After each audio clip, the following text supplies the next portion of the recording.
हाँ जी, तो आज की इस वीडियो का हमारा टॉपिक है पोर्ट्रेट स्केचिंग। आई बिलीव कि आप में से बहुत सारे लोग पोर्ट्रेट स्केचिंग करते होंगे, बट उनका कहीं ना कहीं मिस्टेक होता होगा। तो उसी को ध्यान में रखते हुए आज मैं 2 तरीके बताने वाली हूँ आपको पोर्ट्रेट स्केचिंग का। So let's start the video. Okay, so सबसे पहला मेथड है हमारा लूमिस मेथड, जिसको काफ़ी ज़्यादा यूज़ किया जाता है एंड आप इसके बारे में जानते भी होंगे। बट यहाँ पे इसको यूज़ करने से पहले आपको एक बात ध्यान में ये रखनी है कि लूमिस आपका पहले से ही क्लियर हो, लूमिस की अंडरस्टैंडिंग आपको पहले से ही हो, ताकि आप उसको क्विकली यूज़ कर सको। ओके, और अगर आपकी इसकी अंडरस्टैंडिंग नहीं है तो आप नेक्स्ट मेथड के लिए वेट करिए और नेक्स्ट मेथड आप इम्प्लीमेंट कर सकते हो। सो बेसिकली यहाँ पे हमें 2 पॉइंट्स पे अपने वर्क करना होता है, पहला प्रोपोर्शन एंड दूसरा फील।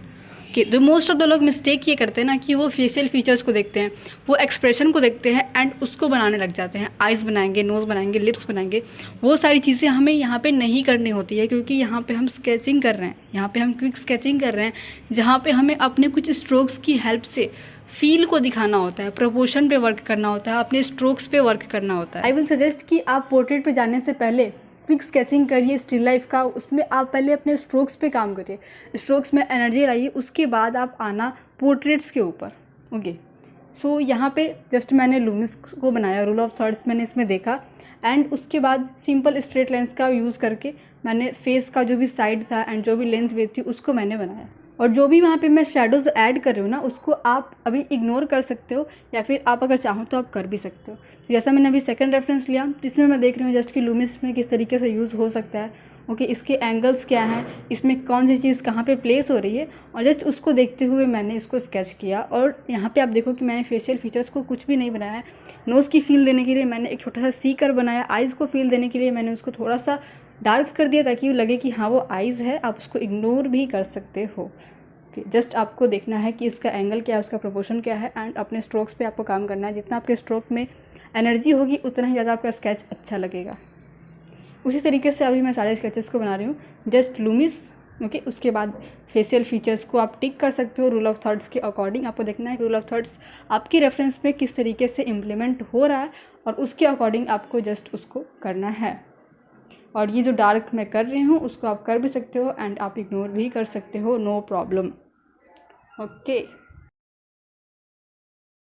जस्ट सिंपल तरीके से। ओके, सिंपल जितना हो सके आप उतना स्ट्रोक्स पे काम करिए, अपने लाइंस को ब्रेक नहीं करिए, लाइंस की प्रैक्टिस करिए आप सिंपली। ठीक है, लाइंस की प्रैक्टिस करिए, लूमिस की उसके साथ में प्रैक्टिस करिए। लूमिस अगर आप अभी नहीं जानते हो, आपने भी उसको ज़्यादा प्रैक्टिस नहीं किया है, आप उसको क्विकली प्रैक्टिस नहीं किया है, ओके, तो आप इसको इग्नोर कर सकते हो या फिर इससे भी आप कर सकते हो अगर आपका लूमिस पे थोड़ा बहुत कंट्रोल है तो। ओके, आपको देखना है कि सेंटर लाइन कहाँ पे आ रही है, किस तरीके का एंगल है फेस का, किस तरीके का एक्सप्रेशन है, वो सारी चीज़ें आपको नहीं देखनी है। एक्सप्रेशन वगैरह पे आपको काम नहीं करना है। आपको जस्ट सारी चीज़ें अगर आप सही जगह पे प्लेस कर दोगे ना, तो फेस आपका मैच होने लगेगा ऑटोमेटिकली। आपको फेस मैच कराने पे ध्यान नहीं देना है। तो अभी मैं आपको क्विकली बता देती हूँ कि लूमिस किस तरीके से वर्क करता है। ओके, तो सबसे पहले सेंटर लाइन, उसको हम 3 पार्ट में कन्वर्ट करेंगे रूल ऑफ थॉट्स के अकॉर्डिंग। ये पहला हेयर लाइन, दूसरा eyebrow line, nose line and chin line. Okay, और आईब्रो लाइन से लेकर नोज़ लाइन तक के बीच में ईयर लाइन होती है, तो उसको आपको देखना है जैसे कि इस रेफरेंस में है।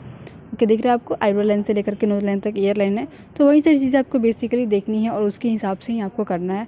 जब ये लाइन इस तरफ जाएगा यानी कि फेस का एंगल चेंज हुआ, ठीक है, तो इसको आपको ध्यान से देना है कि इस लाइन को आप कहाँ पे दे रहे हो। उसी लाइन के पता चलेगा कि आपका जो फेस का एंगल है वो किस तरीके का है और सही से फील आ पाएगा। कि जस्ट आपको समझना है अच्छे से कि कौन सी चीज़ कहाँ पे है, उसकी प्लेसमेंट वगैरह क्या है, वो सारी चीज़ें आपको समझते हुए करना है। ओके, और ध्यान रहे कि आपको फेशियल फीचर्स नहीं बनाने हैं, फेशियल फीचर्स का आपको फील देना है। जैसे नोज़ के लिए मैंने बताया था कि आप सी कब दे सकते हो, उस तरह की चीज़ें कर सकते हो। एंड ये जो अभी 3/4 व्यू है, आपको इसको भी समझना है अच्छे से, क्योंकि जो मैक्सिमम पोर्ट्रेट्स होते हैं वो आपको 3/4 व्यू में ही मिलेंगे। तो जो साइड से सर्कल होता है, क्योंकि साइड से वो सर्कल इसलिए होता है क्योंकि जो हमारा साइड से हेड होता है ना, वो पूरी तरीके से राउंड नहीं होता, वो थोड़ा सा कट होता है। तो सारी चीज़ें आपको समझते हुए चलनी है, थोड़ा सा अंडरस्टैंडिंग ज़रूरी है। उसके बाद आप सारी चीज़ें आसानी से कर लोगे। ओके, ज़्यादा टेंशन नहीं लेना आपको कि इस तरह की चीज़ें उस तरह की चीज़ें, बस आपको थोड़ा सा समझ लेना है कि किस किस तरह का बेसिक होता है, कि लूमिस का जो बेसिक है उसको आपको समझ लेना है एंड उसको करना है। जो परफेक्ट साइड व्यू होता है तो वही वाला सर्कल ना परफेक्टली आ जाता है गोल। ठीक है, तो साइड व्यू इस तरीके का होता है। आप थोड़ा बहुत, मैंने कहा ना कि आप थोड़ा बहुत समझ लोगे तो हो जाएगा।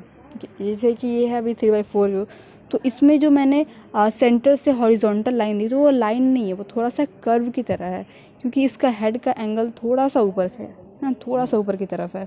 तो वो सारी चीज़ें ही आपको समझते हुए करना है एंड फेशियल फीचर्स पे ध्यान नहीं देना है, ठीक है। बस आप उसको फील करा सकते हो कि हाँ यहाँ पे कुछ है, और उस तरह की चीज़ से आप कर सकते हो ट्राई यहाँ पे, ठीक है। जैसे कि इसमें है तो इनका जो कान है वो थोड़ा सा बाहर की तरफ निकला हुआ है, क्योंकि सबके कान अलग अलग तरीके के होते हैं, तो उसको भी आपको समझना है, ओके। एंड आपको उनकी लेंथ देख लेनी है, क्योंकि हर किसी का फेस एक जैसा नहीं होता है। मैंने कहा है कि लूमिस एक स्टैंडर्ड मार्किंग है जो कि आपको सिखाता है, कि बताता है आपको कि कौन सी चीज़ कहाँ पे आ सकती है, बट आपको अपने रेफरेंस के अकॉर्डिंग ही उसको सेट करना होता है। तो आप उसको ध्यान से प्रैक्टिस कर लेना, आप उसको इम्प्लीमेंट करना अच्छे से, ओके। एंड ये भी एक 3x4 व्यू है। इनका जो आइज़ के पार्ट में डार्क एरिया है ना, वो आपको उसका शेप बता देगा, आप उसको बना सकते हो आराम से। एंड नोज़ के लिए एक छोटा सा सी कर्व चलेगा। मेनली आपको यहाँ पे देखना है इनके हेड का जो एंगल है और जो साइड का सर्कल है, वो सारी चीज़ें आपको देखनी है। And eyes and nose, ears, ये सारी चीज़ें कहाँ पे प्लेस होंगी, कहाँ पे आनी चाहिए, ओके।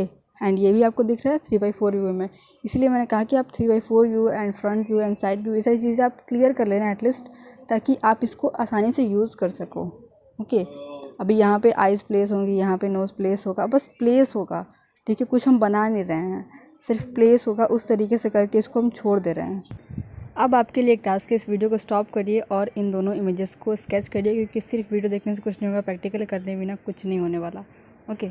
अब बात करते हैं अपने दूसरे तरीके के बारे में, जो कि है स्ट्रेट लाइंस का यूज़ करना। ये आप कभी भी यूज़ कर सकते हो, ये आपके लिए वर्क करेगा हमेशा, किसी भी सब्जेक्ट में वर्क करेगा, किसी भी सब्जेक्ट को आप इससे ड्रॉ कर सकते हो।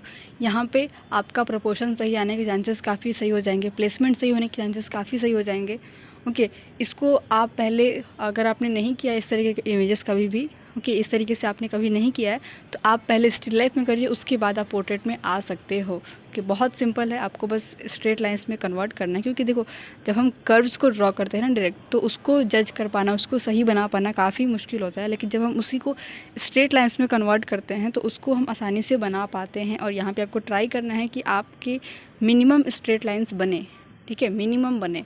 आपको छोटे छोटे स्ट्रेट लाइंस नहीं बनाने हैं, ठीक है। आपको इस तरीके से एंगल देखना है, कि उसकी लेंथ देखनी है कि कितनी लेंथ हो सकती है, और उसको प्रोपोर्शन को देखते हुए, है ना, कौन सी चीज़ किससे कितनी बड़ी है, इसकी लेंथ कितनी, इसकी विड्थ कितनी है, ये लाइन कितनी बड़ी होगी, जो एंगल बन रहा है वो एंगल सही बन रहा है कि नहीं, वो सारी चीज़ें देखते हुए आपको इसको बनाना है, और इससे आपको काफ़ी बेटर रिजल्ट्स मिलेंगे, ओके।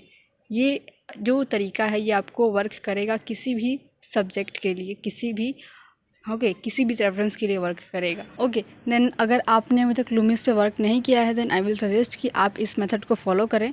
और अगर आप लूमिस पे वर्क करते भी हो तो भी आप इस मेथड को यूज़ करो, अपने स्टिल लाइफ के लिए करो, अपने डेली प्रैक्टिस के लिए करो, क्योंकि ये जो तरीका है ये सबसे बेस्ट तरीका है किसी भी चीज़ को बनाने का, जब हम उसको स्ट्रेट लाइंस में कन्वर्ट करते हैं, ओके। देन आपने इस वीडियो में जो भी देखा उसको सिर्फ आप देखना नहीं, उसको आप प्रैक्टिकली इम्प्लीमेंट भी करना, क्योंकि इस वीडियो को देखने का फिर आपको कोई फ़ायदा नहीं होने वाला है।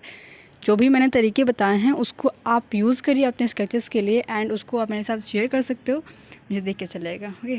Thank you so much for watching.